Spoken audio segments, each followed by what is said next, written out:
Let's go. Okay. Good evening. Good evening. My name's Ann Smith.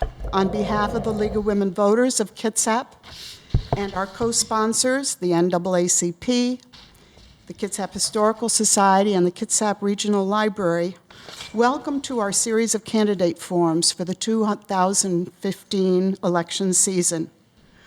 We want to thank Port Orchard City Government for allowing us to use this meeting room and for helping us tape these proceedings tonight for airing. In our first hour tonight, we'll focus on candidates for City Council. And after a brief break, we'll talk with our two mayor candidates. Before we begin, a brief explanation of the League. Founded during the days of the women's suffrage movement, the League of Women Voters encourages the informed and active participation of citizens in government and influences public policy through education and advocacy. We do not support or oppose candidates, yet we work to get information about candidates to voters by conducting forums such as this. That's not to say that the League isn't political. We are. We study governmental issues in detail, develop positions if our members can reach a consensus, and act on those positions to affect public policy. The League is a membership organization. It depends on our members to organize and run events such as this. Our members include both men and women. Please join us in our effort to preserve our way of government by encouraging informed voters and active citizens. With that in mind, we've invited candidates for the Port Orchard City Council to join us tonight. Please welcome Sean Cucciardi and Keith Law. They are for position number 1.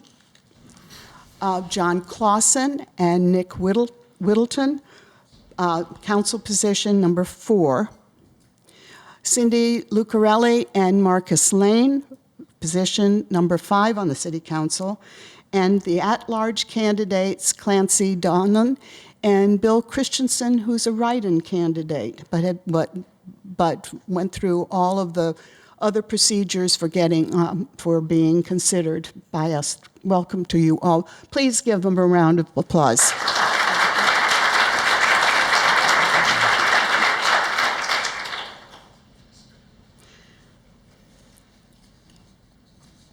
We thank you for participating in for coming here tonight, and also for being willing to be committing yourself to public service. We hope, audience, that you will, the audience thanked you for that as well. But for now, audience, please hold your applause until the very end of the forum. If you've got questions for the candidates, write them on the cards which League and NAACP members are distributing. Members are around to collect them, so just wave your card in the air and someone will be around to pick them up. Please make your questions short, to the point, and of course respectful, and I would expect the same from your responses. Also, because we've made arrangements to broadcast the entire forum, we ask everyone to turn off cell phones and put away any recording devices. We know there's no guarantee that someone won't capture some video or audio without our knowledge. However, we hope you will cooperate in our attempts to ensure that information from our forum is not manipulated and to create false or misleading impressions or used for campaigns purposes. So candidates, let's get started. Here are the ground rules. You will have a minute and a half at the beginning to give an opening statement, and I'll go right down the line to give the opening statements. And every candidate will then have 1 minute to answer an audience question that I've asked, that I'll be giving to you. I won't be going for those questions in any particular order, but for those, we have these people sitting next to each other, the opposing candidates. So I will ask each question, a question of both candidates. I may move over to another question for the next two candidates, but then I'll return and make sure everybody gets a chance at the question, at the same question.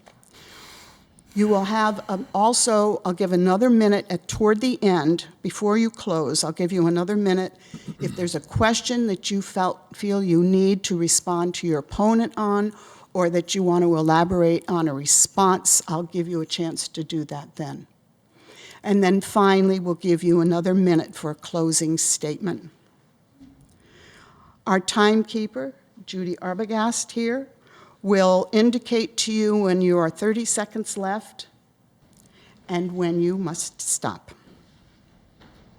Now let's start with the opening statements, a minute and a half. Position number one, Sean Cucciardi. Great. Well, thank you, Ann. Appreciate you hosting this event, and to all the individuals involved with the League of Women Voters. My name is Sean Cucciardi, and I moved to Port Orchard in 2003. Actually led a group of private individuals that purchased what is commonly known as McCormick Woods Golf Course and the restaurant and clubhouse restaurant at McCormick Woods. I have a wife and two children. At the time, my children, I believe, were 4 and 2, and they've been born and raised here in Port Orchard. And I tell you, that's really probably the impetus of why I'm involved in this community on so many levels, and especially with this particular campaign of Port Orchard. I really believe I have the experience and skill set to be an asset to the city of Port Orchard, to be that consensus builder, to be that community builder, and to work with a very diverse group in this city to come together and achieve goals, to sit down and identify pathways where we can make improvements to this city. I think we have so much that we can build upon, and I think part of what has happened to our city in the 12 years that I've lived here is the inability for our elected officials to really work together, build consensus, and move forward. And so I'm excited for this opportunity, and I'm excited to share some of my more specific viewpoints with you tonight. And again, I thank you all for being here. Thank you. Mr. Law. Yes, thank you. I've been a homeowner in Port Orchard since 1997. My wife and I are raising 2 children. I have a daughter who's 13, and we're raising my nephew who's just turned 6. We've had him for 4.5 years, and he just started kindergarten. Now I could tell you about myself that I have a degree in accounting, and I'm working towards a degree as a registered nurse, and I can tell you about all the civic activities. But what I really think is important is to tell you about who I am, is to tell you that, sorry, I lost my place, that who I really am is I'm my father's son. My father is my hero. He's a World War II veteran. He's part of the Great Generation. And throughout my growing up, I never heard that man say one single swear word. He may have used those words, but it was important enough to him to never use them in front of his kids. And that shows integrity. And that's the kind of integrity that I was raised by, and that's the kind of integrity I hope to bring to City Council one day. Thank you. Thank you. Mr. Clausen. Yes, I too would like to thank the League of Women Voters for this. I now feel what it's like to be a presidential candidate. My name is John Clausen, and I was born and raised here in Port Orchard. I've lived in the city almost my entire life. I did spend 4 years down the road at Gig Harbor and hated every minute of it and came back to Port Orchard. I have been involved in the city for a good number of years, starting with spent about 4 years on the city's Civil Service Commission before filling a vacancy on the City Council, and I've been participating on the City Council for a good number of years. I have a wife and 3 children, 2 of which, all 3 are actually married, 2 of which live here in Port Orchard with their families, and the 2 in Port Orchard have blessed us with 3 wonderful grandchildren. So that's an awful lot of why I'm interested in participating with the city, is to make sure that I do my part to keep Port Orchard a great place to live and a great place for my grandchildren to grow up. So I employed at Kitsap Transit. I've worked there for 32 years. And with that, I thank everyone in the audience for coming here tonight and look forward to the discussion. Thank you. Thank you. Mr. Whittleton. First of all, I'd like to thank the League of Women Voters and everybody that showed up tonight. I'm not that good a public speaker, but here I am. How many times have we seen government in action and said things have to change? I have seen our government in action over the past 6 years or so, and it appears the only way to make a change is from the inside. I'm Nick Whittleton, South Kitsap, Port Orchard resident since 1968. My children, grandchildren, and great-grandchild were all born here. I spent 37 years working in the shipyard before retiring in 2010. The last 20 years as a manager dealing mostly with the safe removal and handling of hazardous materials, protecting people, the environment, and the tax dollars. I was the chair and principal speaker against Proposition 1 here in 2013, and 68% of our citizens agreed that we need 2 branches of government. We have some tough decisions to make in the near future, and the citizens need to be listened to, not just heard. Decisions need to be made in the open, and our electeds need to be held to a higher standard of ethics. I think that's it for me. Thank you. Thank you. Ms. Lucarelli. I'm the only woman here tonight. Thank you for inviting me. My name is Cindy Lucarelli, and I have served about 4 years on the council in position 5. Prior to that, I have been involved with the city for about 9 years. I hail from Wisconsin. I have a blind daughter who was born blind and gifted. She graduated early from high school and was accepted into the University of Puget Sound, and that is what brought us out to Washington. Shortly after that, I got involved with the neighborhood group and eventually a nonprofit that put on Cedar Cove Days in 2009 that brought thousands of people to downtown Port Orchard from 42 states and 8 foreign countries. I have been involved in voluntary work ever since. I'm president of the South Kitsap Rotary Club, and that club is very active in this town. We helped to put in Coffee Oasis and have been volunteering ever since. I also sit on the Olympic College Foundation Board of Directors and am working on fundraising for scholarships for students. My principal involvement here would be utilities and the Sewer Advisory Committee. And my main focus right now this time of year is chair of the Festival of Chimes and Lights, of which I'm very passionate about. December 5th, everyone. It's a free family event right here, downtown Port Orchard. That pretty much sums up what I've been doing. Thank you. Thank you. Mr. Lane. Thank you, ma'am. I just wanted to, of course, thank the League of Women's Voters and thank everyone for showing up tonight. It's very encouraging to see Port Orchard come out and come to such an event that's so important. My name is Marcus Lane. I'm a 20-year military veteran. Something that I've also considered is that it's important for people to know is that I'm also a military brat. I was born and raised in the Air Force, and I haven't stopped moving since then. Until 2 years ago, when my wife and I finally decided that we finally found our home, and that was Port Orchard, and I think that means a lot. Because I have this prepared statement that I was going to tell you about how I was a non-commissioned officer and responsible for all these people, and their lives, multi-million-dollar budgets, so on and so on. But I think really when it comes down to it is that now that I'm finally home, I want to apply my whole life's work to this.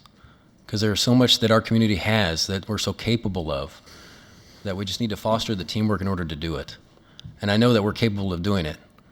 I've never been one to sit on the sidelines when I see that the hard work needs to be done, and I never sit on the sidelines when I know leadership can make a difference.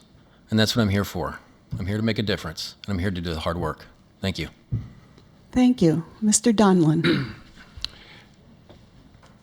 Ann and League of Women Voters, I thank you for inviting me, and I thank everybody for showing up tonight. This is encouraging to see a full house.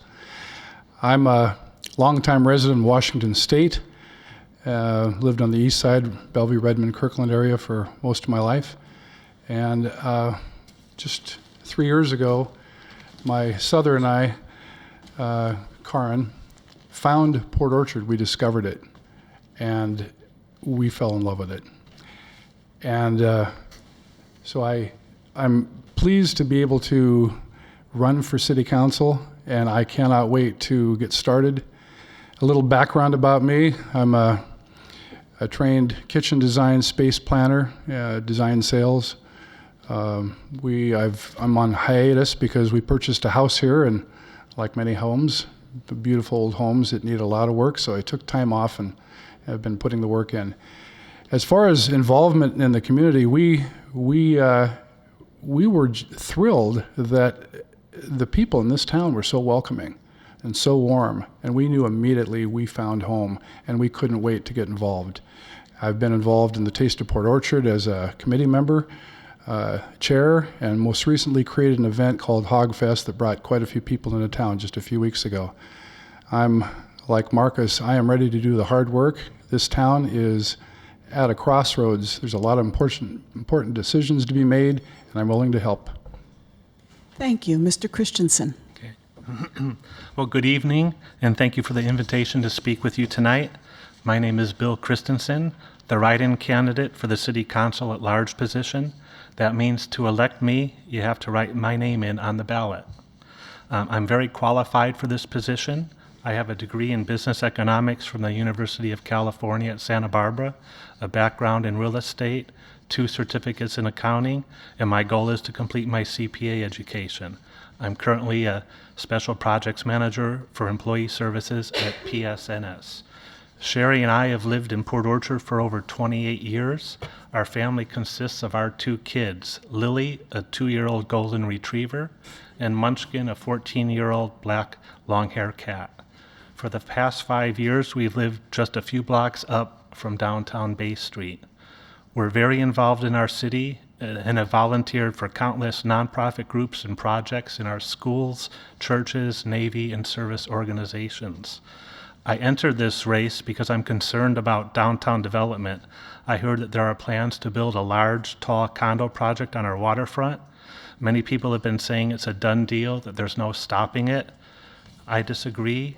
I like development in our city, but I think we should first pay attention to the infrastructure that's in place.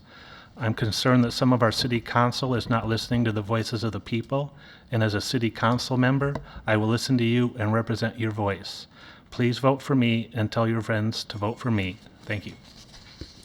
Thank you. Now the questions, and no audience, please. The 1 minute per person. Let's start with position 1, Mr. Cucciardi. How would you improve the communication and the council's working relationship with the mayor?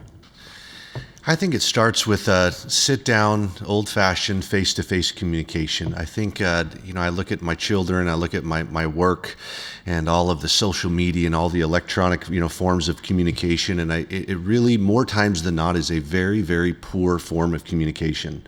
It's one-on-one. It can be misread. It can be misinterpreted. And I think when you're faced with important dialogue, nothing replaces the ability to have 3-dimensional communication. And what I mean is you're vocalizing, you're watching body language, you're watching eye language, and you're able to truly sit down and work through differences together. There is no way that an entire council and a mayor and an entire city can come to consensus 100% of the time. It's just not possible. And so what we need to do is to listen. Let's listen 3 times before we speak and have those face-to-face conversations. And unfortunately, we need to have enough compelling issues for our city residents to bring them to want to have dialogue. All too often, it's the same 2, 3, 4 people that have this passion. They speak a lot, but we need to have compelling reasons to have face-to-face dialogue with more people more often. Thank you. Mr. Law. First it has to start with a willingness to communicate. And I think it takes putting behind differences and working together on what you agree with, and then ironing out the differences, coming together, and trying to do what the city wants you to do. You've been elected by them, and it's your responsibility to work together and communicate together. So I just don't see any reason why this doesn't happen now. Thank you. Thank you. Mr. Whittleton. What infrastructure issues are most pressing for Port Orchard, and your thoughts on how Port Orchard can solve them. Infrastructure. The transportation is a biggie. We've invested a lot of money into the Tremont issue, and I don't see, without a miracle, how that's going to play into anything. I think we need to start saving money to pay that back. Bethel is probably our biggest problem that I see. We need to do something to encourage development, and that sign makes me nervous. We need to encourage development, and the only way to do that is to provide a plan that they can see will help them. That's it. Thank you. Mr. Clausen. Infrastructure. Well, I agree with Nick that transportation corridors are very important. Tremont is a big one. I disagree with Nick on preparing to pay it back. I think we have some options ahead of us for different methods for funding the completion of that project. I think there's some potentially some grant opportunities that we need to explore further than we have.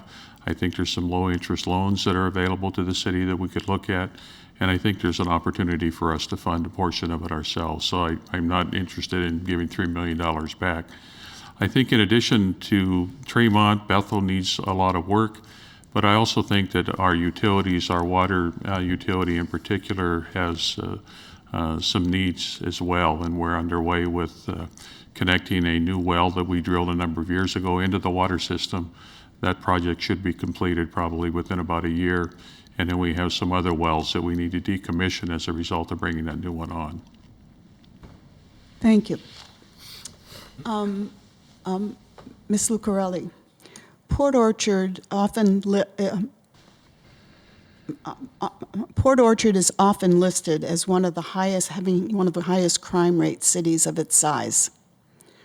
How can the council and city government address this issue to make the city more livable? You know, I'm not quite sure why that survey turned out the way it did.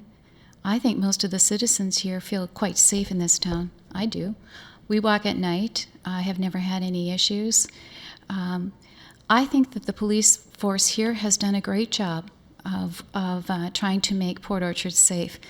The fact that we have our jail here and that people get released from jail at different times and are on the streets is of concern to me. We've talked about this, and we've actually said that maybe there are solutions like being able to provide a bus ticket to wherever the person came from originally.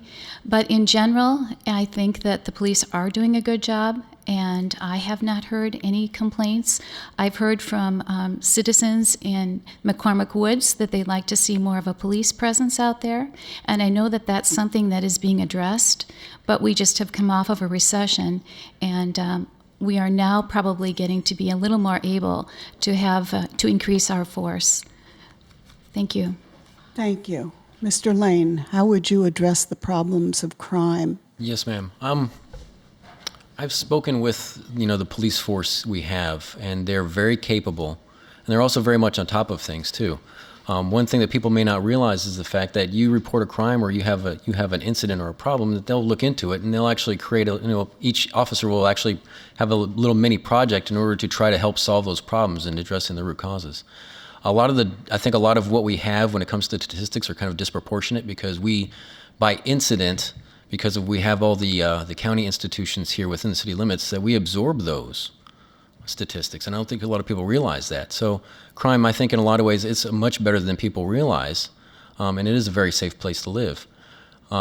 Money is an issue, but I do understand that they do feel comfortably funded now for what we have, but the issue is going to be the future, because if we don't take care of the issues we have now and address the future issues we have to expand and be able to afford the police force that's going to help us in the long run.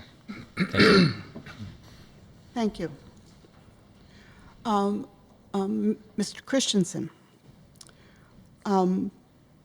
does the Port Orchard budget adequately support the staffing for a growing city such as ours? Can you comment on the budget and its adequacy? As far as the budget's concerned, I know we have been deferring maintenance on our roads for quite a while, ever since the car tab fees went down. I've heard that, no, we do not have, perhaps in the planning department, not enough money for full-time employees. I think we have a few part-timers in there. And so, yes, we do need to raise revenue to support our divisions there. And as far as impact fees, I think by passing on some of the cost of development to them, we can use tax dollars that we're subsidizing new development for and use it for other immediate needs. Thank you. Thank you. Mr. Dunlin.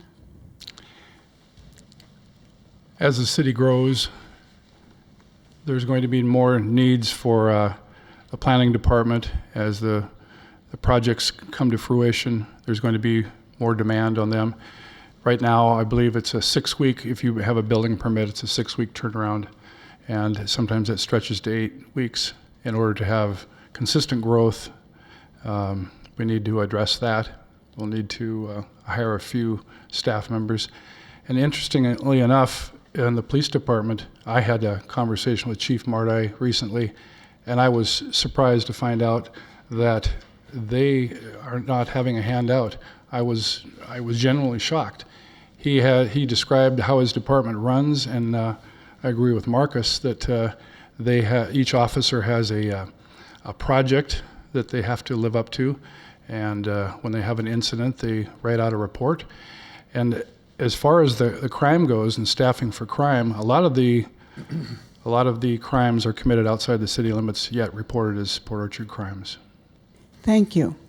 Mr. Clausen, why do you think that Port Orchard is one of the only cities in Washington State receiving campaign funding from the National Realtors PAC?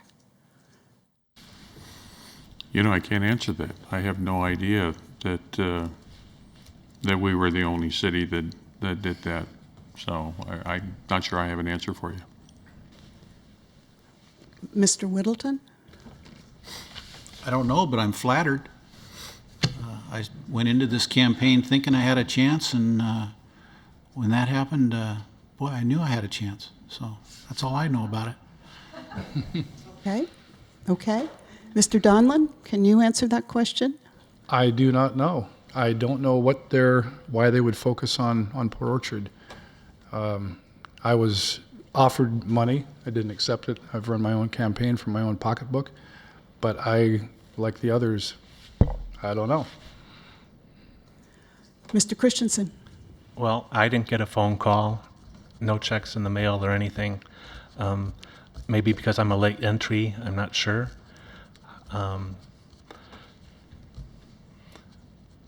Campaign contributions are helpful to pay for marketing and signs, but again, I don't know why these gentlemen were specifically selected to receive those benefits. Okay.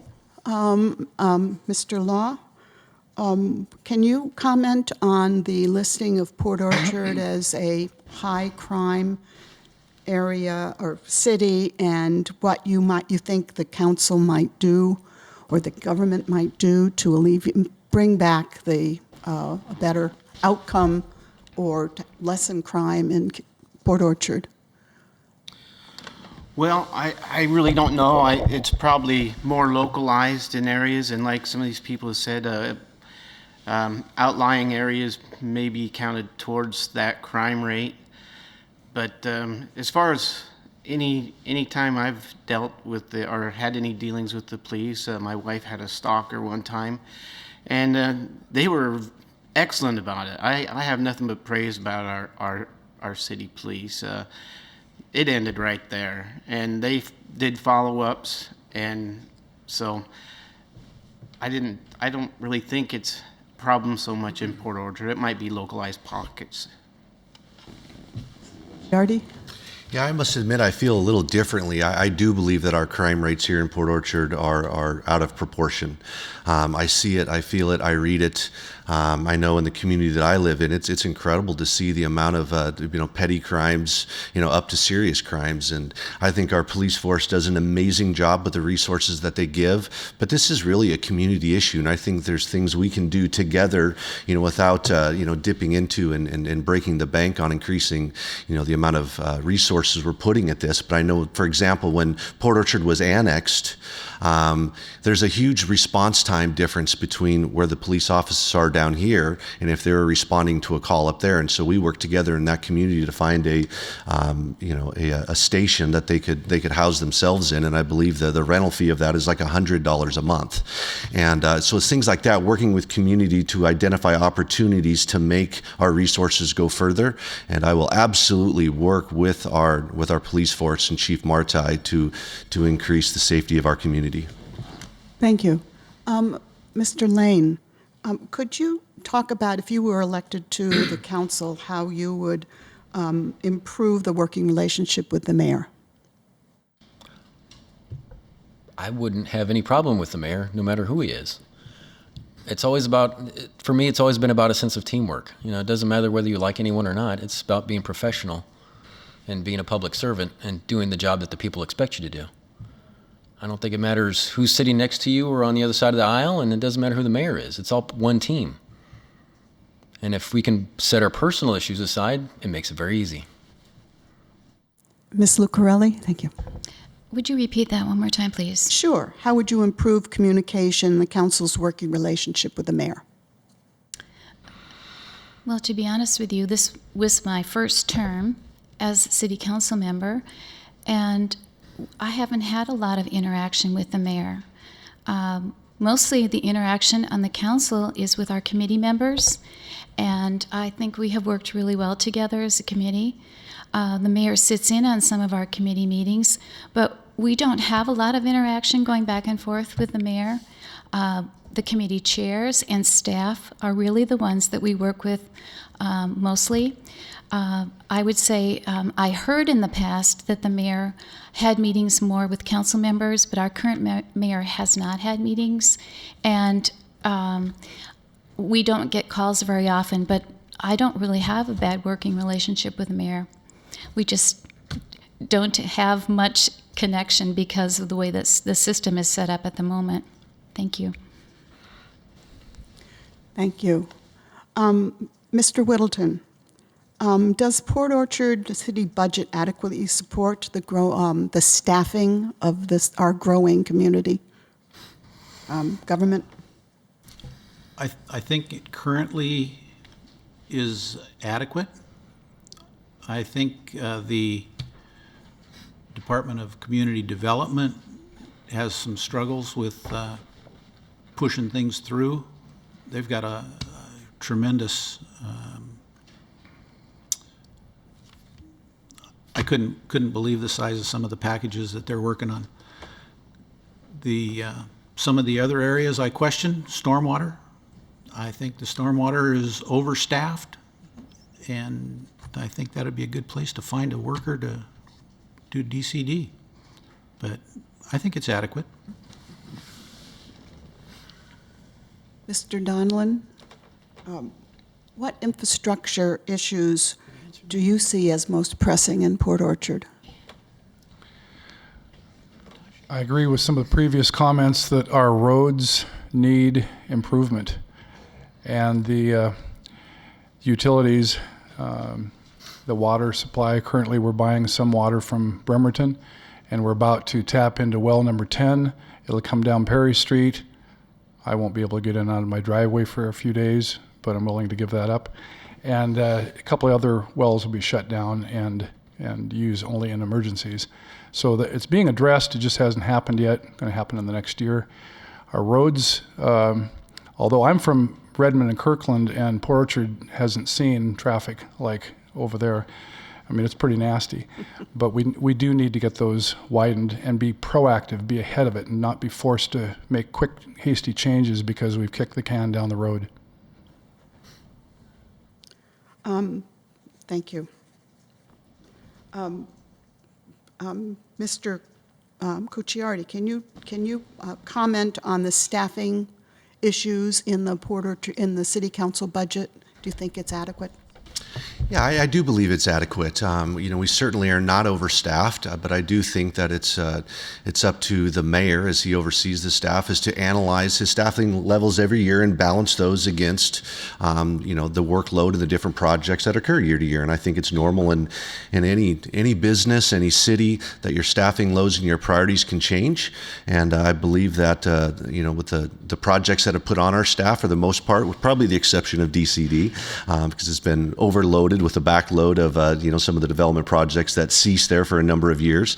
But no, I believe that our staffing plan has pretty much mirrored the workload, and I'm happy with the adequacy of that. Thank you. Mr. Law? Yeah, I'm really not sure about what the staffing is. I haven't heard anything in regards to whether we're overstaffed or understaffed. But I think the city has done a pretty good, I have talked to the city treasurer, and I think he's done a pretty good job of allocating those monies to the staff and their benefits. Thank you. Ms. Lucarelli, can you comment on the fact that Port Orchard is one of the few cities, why Port Orchard is one of the few cities where council people have been offered National Realtor PAC money for their campaigns? I'm sorry, I do not have any idea. I really do not know. Okay. Mr. Lane? The reason why you hear some of these other candidates say that they do not know is because when you're not allowed to talk to a PAC, so you're not allowed to coordinate or anything like that. But I would never want someone to take my name and go out and basically spend money in my name. I haven't endorsed them. I would never ask them to do it. But I think it's important to know that, this is me, and I don't think it's appropriate for other people to go out and spend money in my name, whether they like me or not, because this is me that's running my campaign on my merits and my reputation, and I think that matters. I'd rather keep it an honorable race instead of something other than. Why do they spend their money? I couldn't tell you. Could I address that question? Sure. Go ahead. So I just want to I could not agree with more with what you just said. That statement is so spot on. And I've been in business, and I've been in marketing, and I've been in branding. And I happen to be one of the recipients of this independent expenditure that mysteriously appeared on my PDC report. I have no idea where that's coming from. I have no idea who's behind it. I have no idea what they're planning on doing with it. But unfortunately, the way our system is set up is that allowed. It's not allowed by the city of Port Orchard. It's not allowed by the state of Washington. Well, it is, but these are rules and regulations that are above us. And I am afraid that someone is going to, take my content, my name, and use it recklessly. I have no idea what they're going to say. I have no influence. I have no word on it. And so I just want to make it clear that these IE expenditures have nothing to do with these candidates. I think it's a ridiculous waste of money. It's far more money than this probably total sum of what we're going to spend on our campaigns. And I could not agree more, but I happen to be on the receiving end of it, but doesn't mean I agree with it. Mr. Law? You have the last word on this question. Really, I really don't know anything. I haven't received any money, and I really don't have any comment. I think these guys have said it all. So, thank you. Okay. Thank you. Mr. Clausen, well, I'll start with you. What infrastructure issues do you think are important in Port Orchard? I think I've already answered that Did question. I ask you Yes. that? Mhm. That's You my haven't mistake asked me then. about the staffing. I will ask you about the staffing then. That's a good question. Let's go for that one. Well, I do think that the city staffing is adequate at this time. I agree with Sean's comments. Staff works for the mayor. The mayor presents a budget to the city council that generally has staffing requests in there. The council certainly does have the last say on the budget, and I've been the chair of the finance committee for a number of years. So I'm actually quite proud of the fact that we've gone through a rather significant recession. And during that period of time, we did not have to lay off any employees. We were able to maintain our staffing levels at the levels that we entered that with. So I think that says an awful lot for the city of Port Orchard. And now we're coming out of the recession.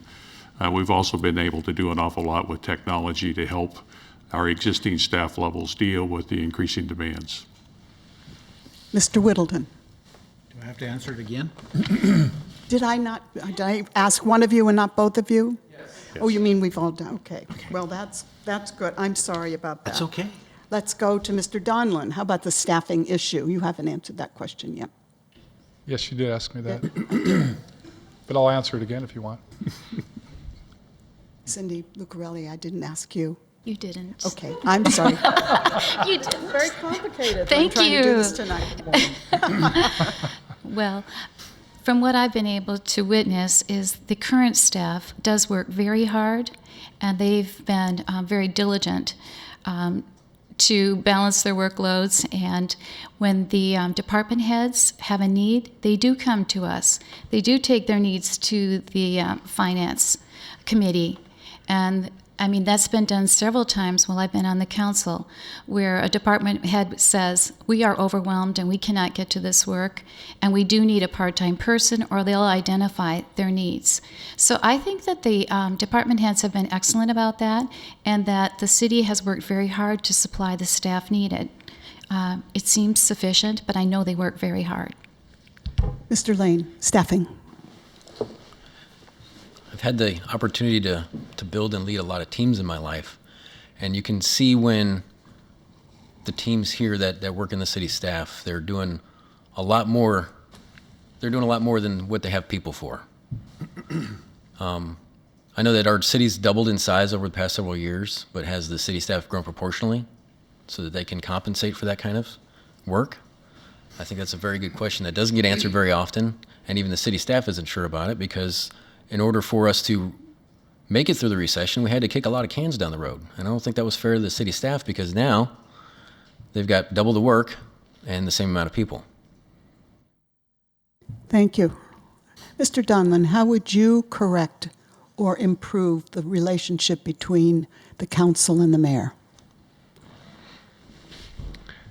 I think the first thing to do is get egos out of the way and do our jobs. When elected to the council, we have two candidates, and both have great qualities about them, and I could work with either one. I don't have a problem with either gentleman. They seem to be very sharp people, and I could easily work with them. It's a matter, like Sean said, where you just sit down and talk things out.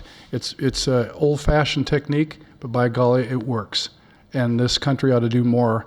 The city should, and it will. There's going to be a fresh team on board, and I really look forward to being part of that fresh team, and have no issue at all working with the mayor. Mr. Christensen. Well, some people get along well with people more than others. I get along well with almost everyone. Where I work in the shipyard, I head a menu board team, and we meet once a month, and for the most part, everyone's pretty agreeable, but we do have an obstinate person in there, and it takes months before we can get her to come around. But that's just her. She's been there 30 years. She's firmly entrenched in what she does. Again, all we can do is present our opinions, and sometimes people have to think a longer time over them. For me, it would not be difficult for me to get along with whoever is mayor or anyone on the council team. Thank you. Thank you. I'm going to throw you another question and just quickly go right down. What would you do about Myra's restaurant building? What can the council do? And I'm going to start with Ms. Lucarelli. What can the council do about that downtown corner? Anything? I don't know exactly what we can do about Myries right now. I know several community members have asked about derelict buildings and working on an ordinance. And what I don't know is even if we created an ordinance right now, if that would apply to Myries, because the owner of that building bought it before that ordinance would be in place. But I think what we can do is try to work with the owner of that building, send a team, and see what we can accomplish. That was done with work on the pavilion. He owns the pavilion. That was done on the public market. There was success in that. This is the same business owner, same building owner. And so I think it's sitting down with this man and seeing what we can do, what we can come up with. I think he's looking for a city plan, a waterfront plan, and I think that's something that we all want to work on. The comprehensive plan is being updated. We are going to have materials to work with him. It's a team negotiation. That's what I would suggest. Thank you. Mr. Lane. It's excuses. Myries has been like that for quite some time. You know, whether whoever owns it or not. And Myries isn't the only one, okay? Because we also have, look at Mile Hill. That's one of my biggest issues. Look at Mile Hill. Look at all that wasted space. I understand that, you know, there are people reaching out to that, you know, the property owner, and I understand that there is ways to do that. But our mayor's the point man, or the council can get up and do it themselves. And they haven't done that. But the mayor is the voice of this city when it comes to reaching out to people, and he hasn't got any responses back last I heard. When it comes down to it, I think, you know, coding and enforcement really does make a difference. And I think that's the way to go. And it'll spread itself across the city, not just with Myries. Thank you. Mr. Law. Yeah, I think it is the beginning of a real problem. You let one building get like that, and next thing you know, you have another one, and then another one. And then what does our downtown turn into? So I think an action does need to be taken. We need to set some guidelines and standards for these buildings before our whole town turns into just a whole row of Myries. Mr. Cucciardi. Well, I think it is twofold. We absolutely need code, you know, developed, and we have to have code enforcement and hold those accountable for their property. And it's not just Myries. We have properties throughout the entire city of Port Orchard that fall into that same category. But again, I think it does go back to communication. Look what happened with the current Port Orchard Market building. I think if we look back a few years ago, we could all agree that that needed some help. That building and the businesses that were in there led to a lot of crime in the city, but it was a couple of local leaders that stepped up, that made a phone call, that engaged with the owner of that building, put a plan together, and the result, I think, is something that we can all be pretty proud of. That's nice, positive progress.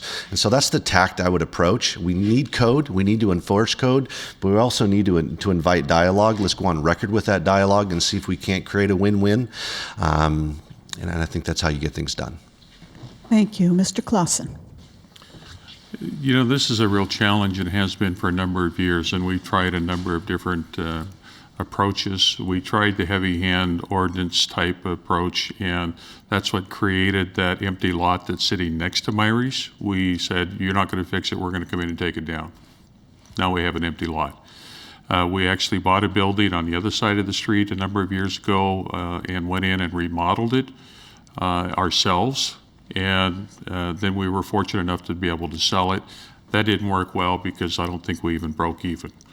I think what we have to do is we have to work with the property owners like the market. You need somebody that's from the private sector that's going to get in with an idea, work with the property owner, and develop it into something that's going to work. But I don't think the standing there with a stick is going to work. It hasn't worked in the past. It certainly can get their attention, but I think communication, working with the property owners, is really the best bet. Mr. Whittleton.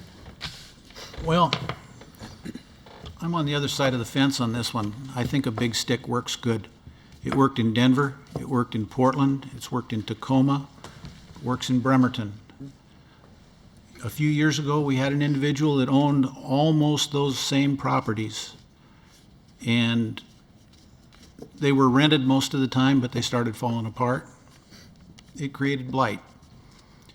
And what did the city do after that problem? Nothing. We've got to have a stick. We've got to have a hammer to hold over somebody's head that doesn't have pride and ownership, that doesn't have a stake in our city other than a bunch of property. That's not part of the town. That's not part of the city. Does nothing for us, everything for them. And it's not just It's not just the downtown. There's houses all over the city that are boarded up, that are just sitting there waiting for something to go wrong. And it's because the city hasn't put an ordinance in place. Thank you. Mr. Christensen, what would you do? Or Well, what I'm can be done? surprised that the owner of Myries will not speak with the mayor, but will speak with members of the city council or candidates. I spoke with Nick Bond at the development department last week, and he said he's working with the city attorney to get a derelict building ordinance done by the end of October. So he led me to believe that there is some hope in this and that that can be a way to remedy this. I work in the shipyard. I walk down the hill from Sydney Avenue. I've walked under the overhang of that building for the last 5 years. All the citizens know that it was in legal jumbo mumbo, and finally this gentleman bought it. It's been over a year and it's still a derelict building. So I think the time is needed for an ordinance to make something improve. Thank you. And Mr. Donlin, excuse me. Mansour Lampour's proved that he will invest in this city because he put nearly $1 million into the public market. So that's an obvious fact. Breaking news, his real estate, his top real estate people 2 days ago were down in Myries. I met with them, and they are working with Mr. Price here at the city to come up with a solution to improve the outer appearances of Myries, so it will be a non-issue soon. Thank you. What I'm going to do is give you a minute. If I didn't ask you a question, but I asked everybody else, this is a time when you can answer it if you want to elaborate on a question that you were given, or if you want to add some other perspective to any issue that has to do with Port Orchard. This is the time to do it. And I think I'll start with you, Mr. Lane. Just anything you want. 1 minute. This is not your closing statement. So anything that you want to add to the general discussion. Yeah. Thank you. Really didn't have anything to say, but to be quite honest with you, when it comes down to it, a lot of the issues and a lot of the troubles that we face, they're troubles that we face now, but there's also the troubles that we're going to face in the future that we're not addressing as a city, and that's what concerns me the most. And therefore, I think that ultimately, when it comes down to the issues that we have, there's no excuse, because these issues have been going on for a long time now, and for the public not to be able to see some forward motion, going forward, on a daily basis or a monthly basis. It's just no excuse. The people of Port Orchard have a much higher standard than I think a lot of people realize, and I think we need to live up to that and give them what they deserve. Thank you. Ms. Lucarelli, anything you want to add? I would like to add something.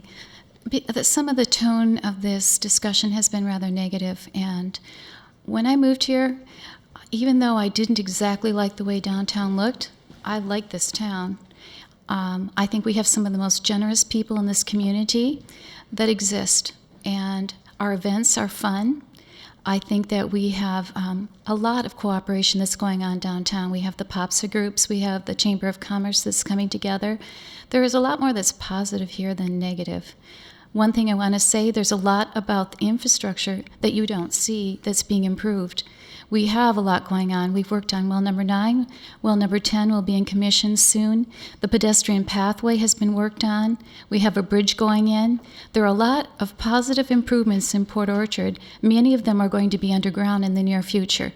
But the near future and underground improvements are what pave the way for the future development of the city. But you won't see it for a while, because when you're working on utilities, most of that is underground.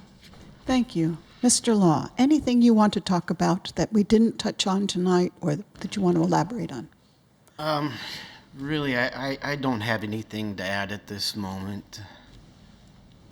Okay, Mr. Cucciardi? Yeah, I'll just touch on a little bit too with, the idea of development. And, I know a lot of talks since I've lived here has been about downtown, but let's not be closed-minded to look at the city as a whole and look at trends and look at market research is where, development in most cities is actually occurring, and it's more on Main Street and off interchanges. And, we cannot force as city government people to develop. We cannot force laws of economics. We cannot force supply and demand. These are naturally occurring, very, very powerful forces, but I think we can be involved with them and engage in them. It's unfortunate in the way our city's funded that one of the largest funding streams into our city's sales tax. And so we can either try to put comprehensive plans of development into to raise spending in our local communities to be able to fund some of the projects that we want. And if we don't want those things, that's okay. But then at the same time, we may not have the revenue on the other side. And so I think, everything's in tandem. Everything's a partnership. And you can't have everything on one side with something out on the other. And so I think it's about balance. It's about communicating, working with developers, property owners, and our constituents to try to find that balance and keep Port Orchard the way everybody in this room, everybody sitting at this table really appreciates Port Orchard for what it is, and we'll keep it that way. Thank you. Mr. Christensen, anything to add to any discussion we've had tonight? Yes, I do. I'd like to praise the Port Orchard Police Department. A year ago, about 4 days before Christmas, our house was broken into. I came home, I put the key in the front door lock, and I pushed the door open a little bit, and we had a security chain on the inside, and it was latched. And I said, uh-oh, there's no grown-ups in there.